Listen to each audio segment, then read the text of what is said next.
Hi, everybody. My name is Luis Salba. I am your college outreach ambassador for Early Academic Outreach Program. If you haven't met me already, it's my pleasure to welcome you to our first installment in our Systems of Higher Education mini podcast. And today we're going to talk about the University of California. And I actually have a guest speaker today, Lorenzo Soriano from UC San Diego. So let's get started. Oh, So what is the University of California? So the University of California is a public education system. It's made up of 9 predominant campuses with 8 undergrad and 1 graduate school. So the 8 undergrad are UCLA, UC Santa Barbara, UC Santa Cruz, UC San Diego, alma mater, UC Berkeley, also known as Cal, because they're the first one, so they like to be different, UC Merced, and UC Riverside, along with UC Irvine. And our graduate school is San Francisco, UCSF. So we're predominantly going to focus on the 8 undergrad in this podcast because these are the ones accessible to our students right out of high school. For our graduate school, that is a post-secondary. That's where you receive your master's and your PhD, and it only allows for those kinds of students. So their undergrads are not allowed to apply and attend. So what are the available majors at UCs? So there are a wide amount of ranges in majors. There's a lot. This is just a very short, very small list compared to what is available in these UCs. And these are the top majors that students pick and enroll in these institutions. So UCSD is known for its computer science engineering, its biomedical engineering, along with its biology. Cal or UC Berkeley is known for its sociology, social sciences, its statistics, and its media studies. UC Davis is known for its agriculture, veterinary medicine, and it's actually one of the only UCs that actually focus on veterinary medicine. It's biological and agricultural engineering. Merced is known for its psychology. Santa Cruz is known for its astrophysics, its marine biology, and its computer science.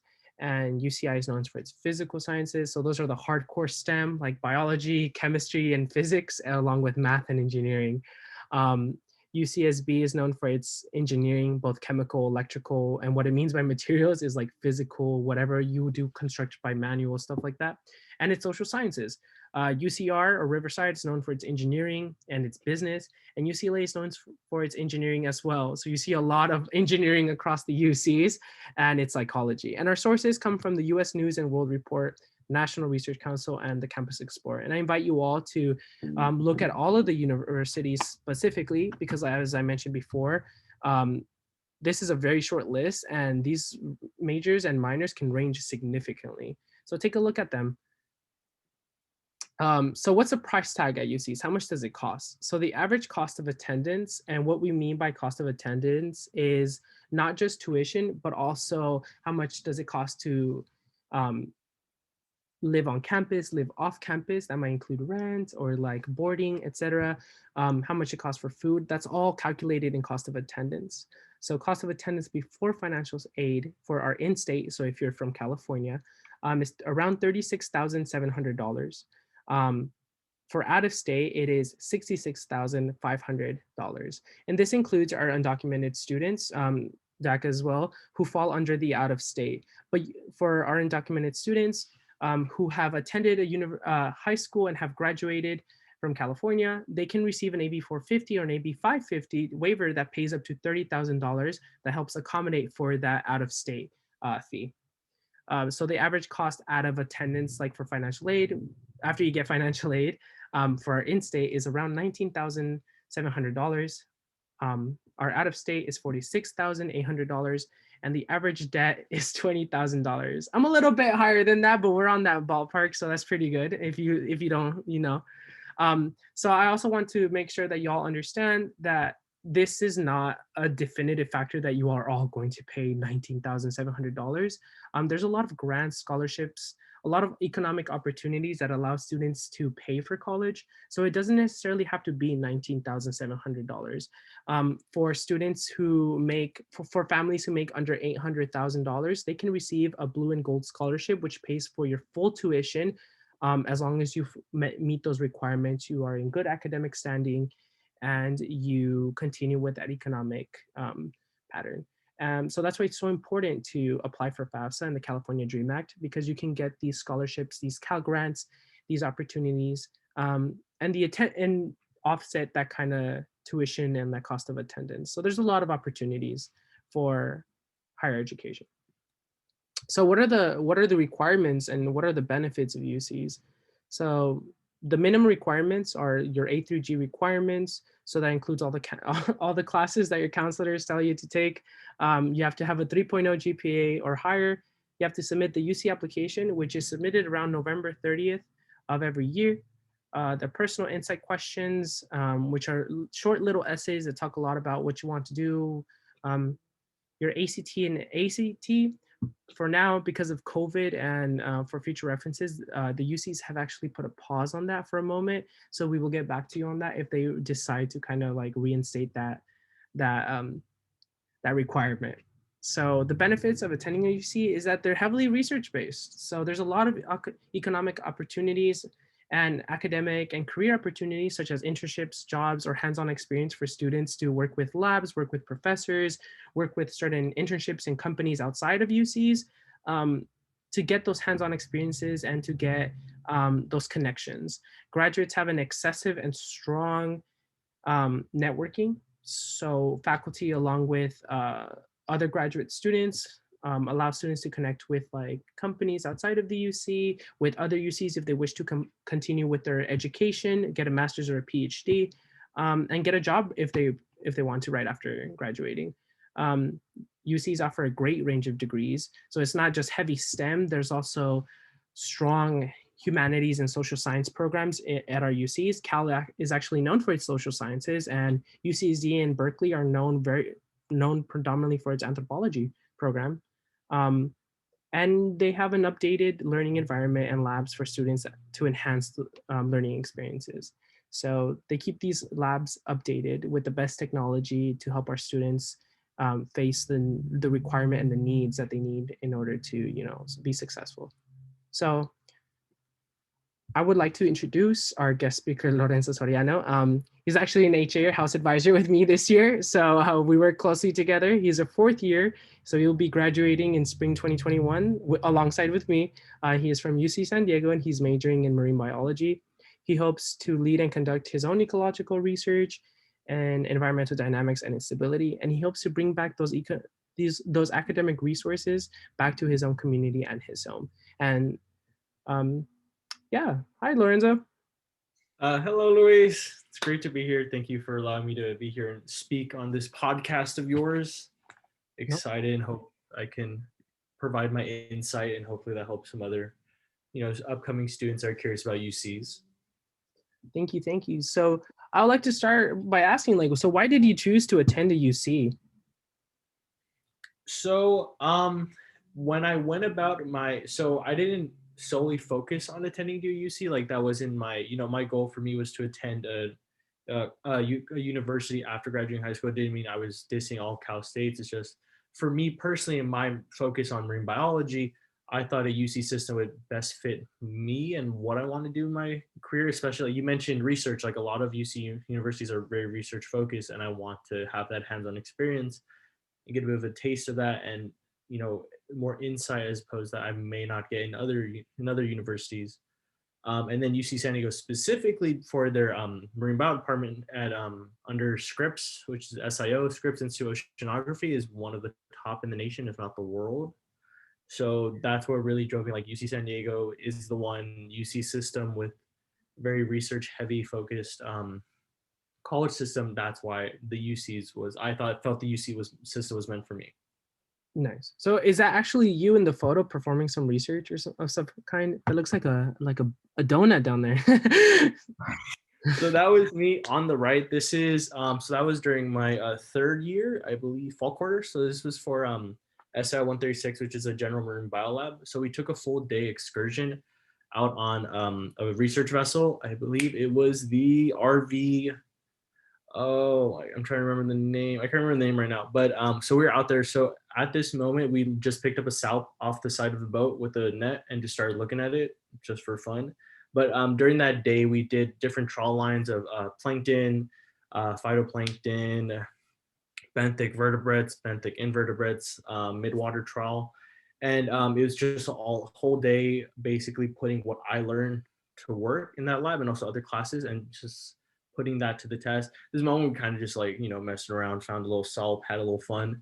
But outside of like we were doing analysis, doing, under a microscope, we're just doing a physical or ecological analysis and like kind of making a composition of what was in the water or like at this certain area and at a certain time. But yeah, so they gave me a little taste of what I could be doing. Nice. So it's very hands-on environment and experiences. Yeah. That's very cool. So like that leads them on to like, so what was the most challenging thing that like you faced here at UC? Maybe like predominantly very specific UCSD, but in general, like in with the UC system. I think the biggest challenge for me was definitely time management and getting used to this whole like it's very much so once I got to UCSD it was a lot like now I'm very on much so on my own like I'm much more of an individual. That doesn't mean I didn't have like my family support or friend support from back home or like friends I had at UCSD. It was very much like a lot of it was up to me to like reach out to professors. I didn't have a counselor always telling me, hey, did you sign up for these classes? It was a lot more up to me. And it was me trying to figure out where I felt like I fit in terms of like what I wanted to do more specifically with research in the future, how to balance my social life along with my academic life, and then with it how that impacted my mental health. But so I would say the biggest challenge wasn't necessarily the like things within the UC system, like classes itself, but within myself, trying to figure out where I fit in and what worked best for me. But it's different for every quarter, it's different for every year. But I've gotten used to adapting and like acclimating to different new environments at the UC system, like new classes, much more quickly. So the biggest challenge is definitely just finding my footing and finding my placing and getting into this groove of mine. Nice. So how did you like what steps did you take to like overcome that barrier to not get out of that mindset, but like get through it and continue succeeding in UCSD? My biggest thing was definitely having a balance between free time and also academic time. I know a lot of time, for me personally, growing up, it was a lot. My family was very much like school, school, school, school, and a little bit, extracurriculars, some free time. A lot of it is very academic based, but for me personally, it's like I noticed that I did better academically when I was balancing much more free time, so it's time to relax and take a step back and breathe. So what helped most for me was just knowing that when I need to take a break so I don't overfry myself. So I'm not entirely focused on school and like even just going out to the beach, taking some fresh air, going on a short walk, or when I'm ever in class, reminding myself why I'm doing it, why I'm here, what I want to do, and how I know like even the most like classes I find the most annoying. Like for me, humanity series is a huge like a huge thing for me to come over. Yeah. But knowing that like this class, although it may not pertain to my major, it's that this is all going to help me in the future in one way or another. So it's very, very much about like perspective and Mhm. emotional awareness about Yeah. oneself. That's pretty cool. So what are your overall goals? Like, I know that's a heavy question to ask, especially when we're graduating, but it's also Yeah. like, so what are those goals that you have? Like, that can be like something short term or long term. Like, what's the overall um, end of the tunnel kind of scenario for you?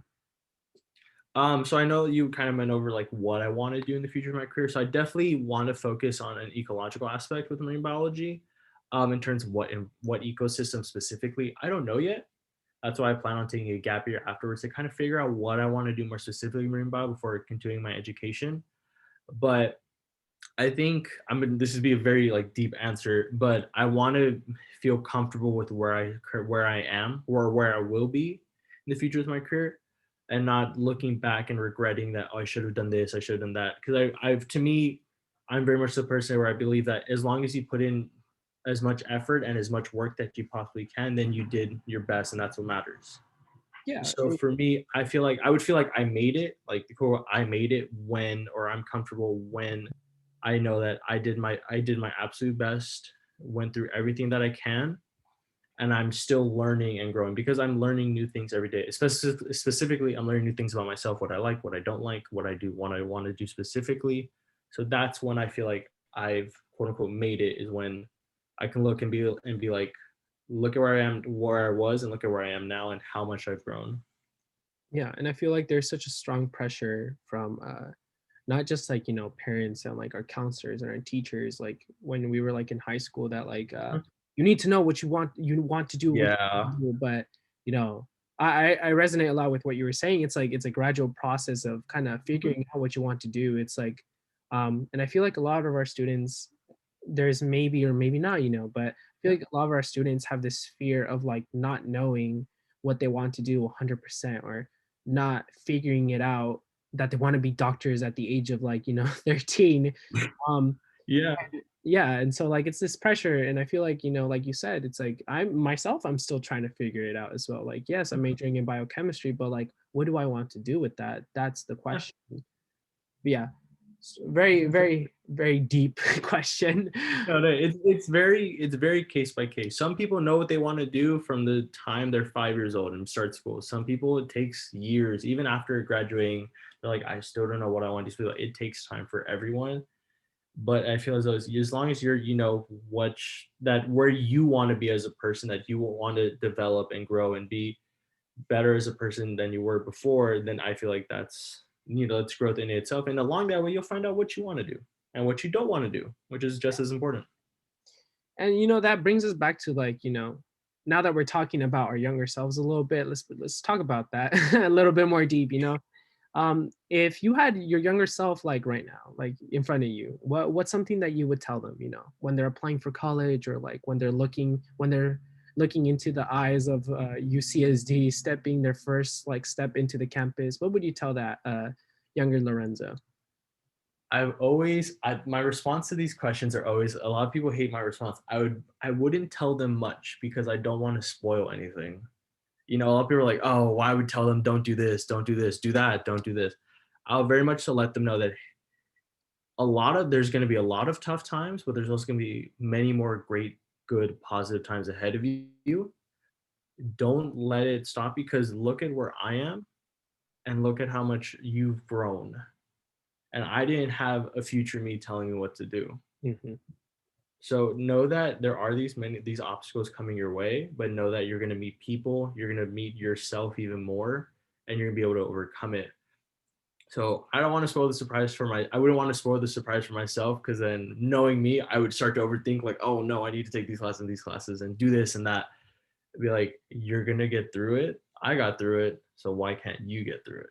Yeah, and So so it's very much kind of like um those failures, and well, not so much failures, but those learning opportunities and those experiences, those falling down moments, are part of that overall success story. mhm, And like the way that our community celebrates success is by getting there, yeah, graduating. But we don't often tell that story of like, okay, like what did it take? And that took like it those takes a lot. those those those 12 a.m. like midnight fuel 12 a.m., study all sessions. nighters, writing an Exactly. essay that's due in like an hour while getting it, like redoing all this. Like, people only see the beginning and the end. They don't see the Yeah. behind the scenes. And the behind the scenes is what really matters. And let's hope that our students, out of all the things that they take from this podcast, is that those failures or those little moments where you want to give up are part of the process. And But if you fail once or twice, it's a learning opportunity, right? Get back up and you try again. So if thank you so much. So is there anything else that you like to tell our students about you, or a single like that makes your experience so unique, or a message that you would like to get through them? the one thing I always tell, students from old high school, or like my family members, cousins, my younger brothers, is there's no such thing as that one college experience, that stereotypical, Hollywood movie, college experience. Everyone is a very case by case scenario: mental health, physical health, social environment, your social engagement, academic engagement. Everyone is their own person, and that's going to greatly impact your college environment. You may be a person that has this college experience that's very much like what you see in movies. You may have something entirely different. I know Luis and I share some similarities, but at the same time we share great differences. between ourselves. Part of the college experience, I actually met Luis in the lab. Didn't know who he was, but recognized him when I started work as an HA. But there's not that one college experience, and don't feel like if you don't have this stereotypical college experience that you're missing out. We're all gonna experience it differently. Where there's things we like, there's things we don't like. Or that you're doing it wrong, you know. It's like Exactly. the worst thing I ever did in college is compare myself to other students. I Mhm. think, like, you know, we're all different, we all come from different backgrounds, and we're all going through college through different means, you know. Exactly. So yeah, definitely. Yeah. Well, thank you so much for, coming on the mini podcast. I really Thank you for appreciate. having me again. Thank you. Here's Lorenzo's contact information if you haven't gotten it just yet, if you feel Yes. free to email him. And then thank you so much. This is my information. If you all have any more questions, you already should have this information to begin with, but here you go again. But thank you so much. And we'll see you in the next one.